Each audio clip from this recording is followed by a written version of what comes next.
Hey, so I had a question about somebody was asking, is it really possible for us to heal by ourselves? They're saying that they want to be free from their eating disorder, from their own trap, but they want to make it by themselves. And I've written blogs about this, and I know I've spoken about this before, but absolutely, I recovered 100% without any professional treatment of any kind. And I have known so many people that have done exactly the same thing. And before you start, no, I'm not necessarily saying that nobody should have treatment. I'm not saying that at all. Treatment has its place, and treatment can be a very important part of some people's recovery, but it is not the be all and end all.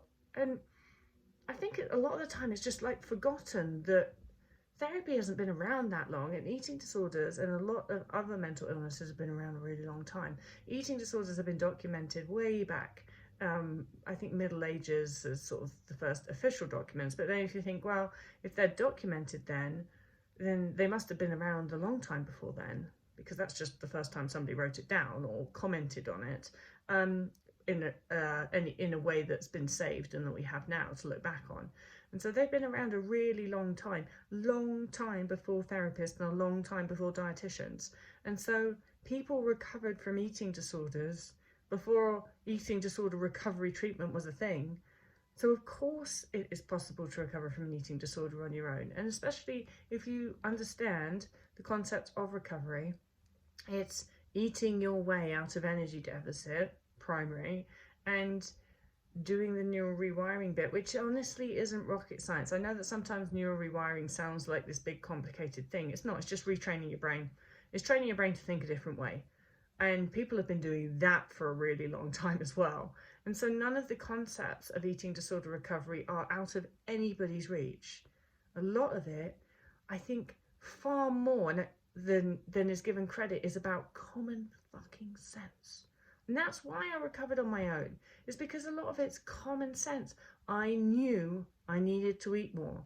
I knew it. My body was telling me that. It's not even common sense. It's more just like your body's actually telling you quite blatantly a lot of the time what needs to happen. It's just doing that.